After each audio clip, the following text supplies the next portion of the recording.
Alhamdulillahi Rabbil Alamin, wa bihi nasta'inu ala umuri dunya waddin, wassalatu wassalamu ala ashrafil anbiya'i wal mursalin sayyidina wa maulana Muhammadin wa ala alihi wa ashabihi ajma'in. Allahumma salli wa sallim ala sayyidina Muhammad wa ala ali sayyidina Muhammad. Subuhun kudusun Rabbuna wa Rabbul malaikati war ruh. Muslimin, muslimat, saimin, saimat yang dimuliakan Allah Subhanahu wa taala. Bersyukur kita kepada Allah atas limpahan rahmat dan karunia yang Allah berikan kepada kita, sehingga malam hari ini kita kembali dapat sama-sama hadir di masjid yang mulia guna melaksanakan salat tarawih kita di Ramadan kita tahun ini di malam yang ketujuh. Dan kita berharap semoga Allah Subhanahu wa taala menaungi kita dengan limpahan taufik dan rahmat dari Allah Subhanahu wa taala. Jamaah yang dimuliakan Allah Subhanahu wa taala, kita semua sangat memahami dan mengetahui bahwasanya mahkota utama yang diharapkan oleh para pelaku ibadah puasa adalah berharap agar mereka mendapatkan predikat takwa. Perintah takwa bukan perintah yang sekali dua kali saja tercantum dalam Al-Quran. Di dalam Al-Quran setidaknya ada 115 ayat yang berbicara tentang takwa. Hal ini menunjukkan betapa Allah Subhanahu wa ta'ala sangat menekankan kepada hamba-hambanya agar seluruh tatanan ibadahnya bermuatan takwa tersebut. Ibadah solat kita muara akhirnya takwa. Ibadah zakat kita muara akhirnya takwa. Ibadah haji kita juga begitu. Wa tazawwadu fa inna khairaz zadi taqwa. Berbekallah kalian wahai hamba-hamba Allah, karena sebaik-baiknya bekal itu adalah takwa kepada Allah Subhanahu wa taala.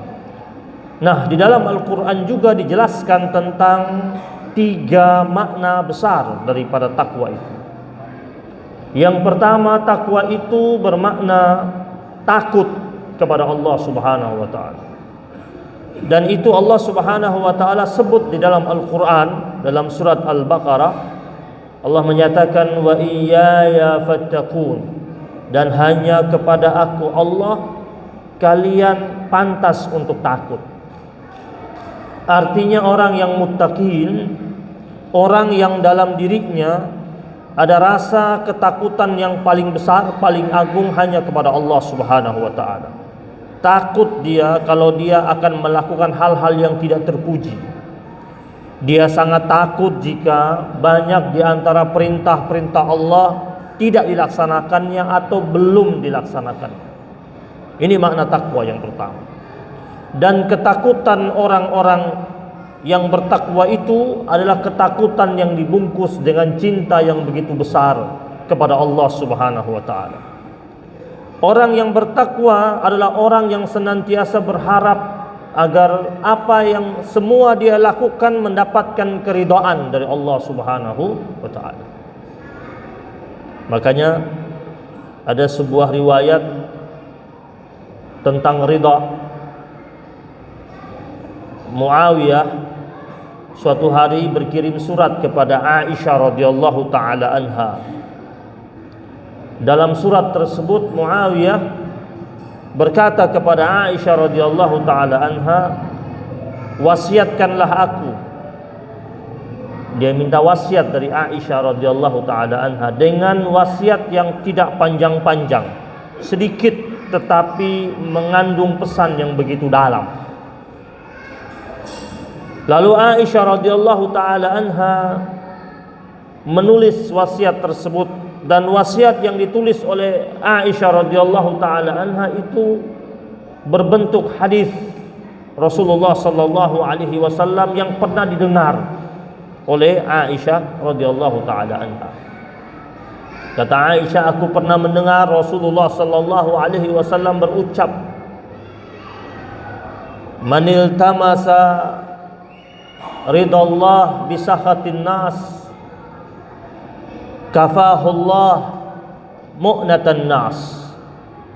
Siapa saja yang mencari ridhonya Allah Subhanahu wa taala tetapi dia mendatangkan murka manusia, apa yang dia buat, apa yang dia lakukan semata-mata dia berharap ridhonya Allah Subhanahu wa taala, tetapi memancing murkanya manusia, maka Allah Subhanahu wa taala, kata Rasul, akan mencukupkan orang tersebut dari bersandar pada manusia. Artinya Allah jaga dia menjadi hamba Allah yang tidak banyak berharap pada manusia.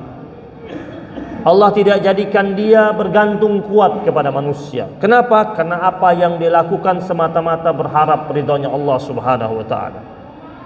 Namun sebaliknya, kata Nabi,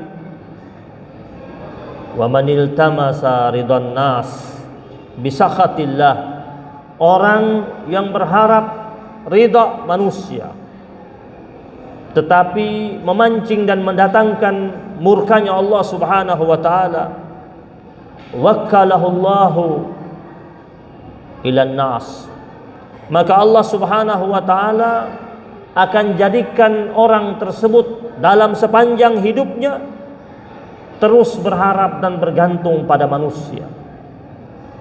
Itu hukuman dari Allah bagi orang-orang yang berbuat sesuatu ingin mendapatkan sanjungan, ridha, senang dari manusia. Ibadah puasa yang kita lakukan ini tentu kita lakukan semata-mata berharap dapat ridha dari Allah Subhanahu wa taala. Makanya Allah dalam hadis qudsi memuji para pelaku ibadah puasa dengan mengatakan bahwasanya orang-orang itu yang rajin berpuasa dengan sungguh-sungguh karena aku, yada'u syahwatahu wa ta'amahu min ajli. Orangnya rela dengan tulus meninggalkan syahwatnya, meninggalkan makan dan minumnya semata-mata demi aku, Allah Subhanahu wa taala. Orang yang berpuasa dengan sungguh-sungguh dia sedang menunjukkan tingkatan tinggi ridhonya kepada Allah dengan dia meninggalkan hal-hal yang sejatinya dibolehkan. Semua yang ditinggalkan oleh orang-orang yang berpuasa itu hal-hal yang dibolehkan sebenarnya. Makan itu boleh, minum itu boleh, hubungan suami istri yang sah itu boleh, bahkan ada nilai pahalanya. Tetapi ketika datang Ramadan, Allah katakan dalam hadis qudsi, mereka rela meninggalkan itu semua, meninggalkan syahwatnya, meninggalkan makan dan minumnya semata-mata demi aku. Dan ternyata memang dengan puasa itulah orang dapat menekan syahwatnya. Syahwat apa saja, termasuk syahwat kekuasaan. Nabi Allah Yusuf alaihi salam itu ketika beliau sudah menjadi penguasa, memegang bendahara kota Mesir, terkenal sebagai orang yang rajin berpuasa. Bahkan sahabat-sahabat Nabi Yusuf yang dahulu pernah hidup susah bersama Yusuf alaihi salam bertanya sama Nabi Yusuf. Karena dulu saat susah mereka sama-sama rajin puasa. Susah waktu itu, makannya Senin Kamis ya. Makanannya kadang ada, kadang nggak ada. Akhirnya disiasati dengan berpuasa.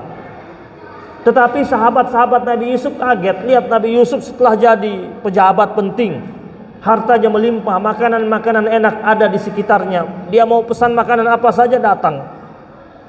Tapi mereka lihat Nabi Yusuf alaihi salam masih rajin berpuasa. Mereka tanya sama Yusuf alaihi salam, "Ya Yusuf, kenapa kami lihat engkau masih berpuasa? Dulu engkau berpuasa bersama kami lagi susah. Sekarang engkau sudah jadi orang hebat. Segala jenis makanan ada di sekitarmu. Makanan apa saja yang hendak kau konsumsi bisa saja kau minta untuk dihidangkan untukmu. Tapi kami melihat engkau masih rajin berpuasa." Apa jawaban Yusuf alaihissalam? Kata Yusuf alaihissalam, "Ya, aku tetap berpuasa." Alasannya adalah biar perutku ini tetap dapat merasakan perihnya perut orang-orang miskin. Artinya itu pendidikan bagi para penguasa, bagi para pejabat, bahwasanya jika mereka hendak menjadi penguasa atau pejabat yang amanah, rajin-rajinlah mereka berpuasa, karena dengan berpuasa itu mereka dapat merasakan betapa perihnya perut orang-orang yang kesusahan mencari makanan. Yang berikutnya, kenapa diperintahkan puasa itu? Untuk menekan syahwat. Syahwat apa saja? Karena Al-Imam Al-Ghazali rahimahullah mengatakan bahwasanya wasilah yang paling besar yang sering digunakan oleh syaitan untuk merusak anak cucu Adam adalah lewat media syahwat. Dan syahwat itu menjadi besar dan menjadi kuat gara-gara perutnya kenyang. Karena Nabi bersabda, "Inna syaitana la yajri min ibni Adam majrad dam." Sesungguhnya syaitan itu dia beredar di tubuhnya anak Adam lewat aliran darah dalam tubuh anak-anak Adam tersebut. Lalu berdasarkan hadis itu kata Imam Al-Ghazali rahimahullah, "Fadayyiqu majarihi bil ju'." Maka persempitlah peredaran setan tersebut dalam tubuh kalian dengan cara melaparkan perut kalian. Itu yang ngambil banyak-banyak sampai ratusan triliun itu, dia ngambil banyak seperti itu buat apa? Buat perutnya, walaupun sebenarnya perutnya hanya mampu menampung 1 piring nasi saja. Tetapi karena syahwatnya tidak mampu dia bendung, dan bisa jadi jarang puasanya, sehingga dia menjadi orang yang tamak dan rakus. Jadi puasa ini adalah madrasah rohani, di mana kita sebagai hamba-hamba Allah, umatnya Rasul sallallahu alaihi wasallam, sekolah di dalamnya, menggembleng diri kita untuk menjadi pribadi-pribadi yang rabbani, hingga akhirnya menjadi orang-orang yang cemerlang hatinya, bening jiwanya, dan semakin rapat dan intim dengan Allah Subhanahu wa ta'ala. Yang kedua, makna takwa itu adalah beribadah dengan sungguh-sungguh. Sebagaimana Allah berfirman, "Ya ayyuhalladzina amanu taqullaha haqqa tuqatih wa la tamutunna illa wa antum muslimun." Di situ Allah perintahkan haqqa tuqatih. Artinya takwa yang serius, takwa yang genuine, takwa yang murni, takwa yang tidak ada kepalsuan sedikit pun di dalamnya. Bukan hanya sekedar mengatakan takwa lewat lisan, tetapi aplikasi dalam kehidupannya jauh daripada nilai takwa tersebut. Makna takwa yang ketiga adalah menjauhkan dirinya dari segala macam bentuk kemaksiatan. Orang yang muttaqin adalah orang yang senantiasa berusaha dengan cepat bertaubat kepada Allah Subhanahu wa taala. Orang mukmin sejati bukan orang yang tidak pernah didekati oleh godaan dan rayuan. Orang mukmin sejati bisa saja sesekali dia berada pada arena kedurhakaan, tetapi dia sesegera mungkin menyadari kesalahannya dan kekhilafannya dan cepat-cepat kembali kepada Allah Subhanahu wa taala. Makanya Allah ingatkan dalam surat An-Nur, Allah katakan di situ, "Wa may yuti'illaha wa rasulahu wa yakhshallaha wa yattaqih."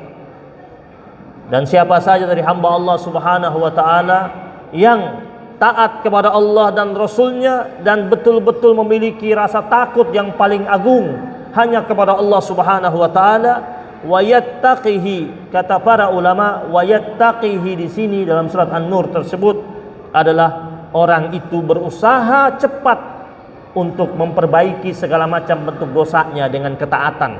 Orang yang berusaha cepat-cepat membersihkan dirinya dari segala macam bentuk kemaksiatan.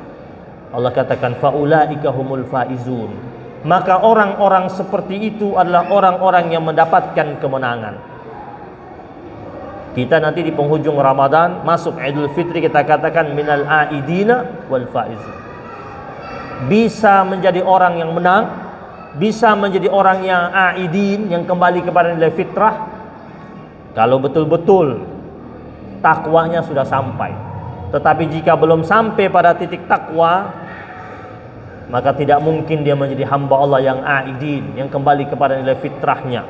Tak mungkin pula dia menjadi hamba Allah yang mendapatkan kemenangan yang gemilang tersebut. Jamaah yang dimuliakan Allah Subhanahu wa taala, tentu kita berharap dalam Ramadan kita tahun ini semoga jauh lebih baik, lebih indah, lebih sempurna, lebih mulia, lebih berkah daripada Ramadan kita tahun-tahun sebelumnya. Kita berharap semoga kita mampu menghidupkan malam-malam Ramadan sampai penghujung Ramadan, dan betul-betul menegakkan malam-malam Ramadan tersebut dengan penuh ketaatan, dengan penuh keseriusan, dengan penuh kesungguh-sungguhan, mengetahui betul tentang fadilah yang bakal kita dapat di malam-malam Ramadan tersebut. Yang menurut Al-Imam Ibnu Munzir, maksud daripada hadis Nabi, orang yang bangun sepanjang Ramadan itu dengan keimanan wahtisaban, dengan berharap pahala dari Allah Subhanahu wa taala, ghufira lahu ma taqaddama min dzambi, kata Imam Ibnu Munzir, dosa besar, dosa kecil diampuni semuanya oleh Allah Subhanahu wa taala. Kata Imam An-Nawawi rahimahullah, dosa-dosa kecilnya diampuni oleh Allah Subhanahu wa taala. Tapi terlepas dari perbedaan pandangan dua ulama besar tersebut, kita harus meyakini bahwasanya dosa kita bakal diampuni oleh Allah Subhanahu wa taala selama kita menghidupkan malam-malam Ramadan tersebut. Jangan lepaskan diri kita dari doa-doa indah yang kita panjatkan kepada Allah Subhanahu wa taala. Nabi ingatkan kita dalam sebuah riwayat hadis, riwayat Imam An-Nasa'i, "Laisa syai'un akram indallah minad du'a." Tidak ada sesuatu yang lebih mulia di sisi Allah Subhanahu wa taala daripada doa. Artinya kalau kita ingin mendapatkan posisi mulia di sisi Allah Subhanahu wa taala, jangan pernah berhenti berdoa, terutama di malam-malam Ramadan tersebut. Panjatkan doa setulus hati kita, terus menerus tanpa henti. Yakinlah bahwasanya Allah Subhanahu wa taala tidak akan pernah meninggalkan kita, apalagi mencampakkan kita. Bukankah dahulu Rasulullah sallallahu alaihi wasallam Allah katakan kepadanya, "Ma wadda'aka rabbuka wa ma qala." Tuhanmu wahai Rasul tak akan pernah meninggalkanmu apalagi membencimu. Jika Allah sudah berpesan kepada Rasulnya yang mulia itu, Allah tidak akan meninggalkannya apalagi membencinya. Nah, kita ini adalah umatnya Rasulullah sallallahu alaihi wasallam. Maka yakinlah dengan firman Allah surat Ad-Duha itu, "Ma wadda'aka rabbuka wa ma qala." Tuhan tidak akan pernah meninggalkan kita. Allah tidak akan pernah mencampakkan kita apalagi membenci kita. Seberapa besar dosa yang kita lakukan, selama kita masih datang kepada Allah Subhanahu wa taala, maka penerimaan itu masih saja terbuka buat kita sebagai hamba-hambanya, apalagi di bulan suci Ramadan. Semoga Allah hadirkan kebaikan buat kita dan keberkahan buat kita. Rabbana taqabbal minna innaka antas samiul alim, wa tub alaina ya maulana innaka antat tawwabur rahim. Wa sallallahu ala sayyidina Muhammadin nabiyil ummi wa ala alihi wa sahbihi wa baraka wa sallam. Alhamdulillahi rabbil alamin. Summa assalamu alaikum warahmatullahi wabarakatuh.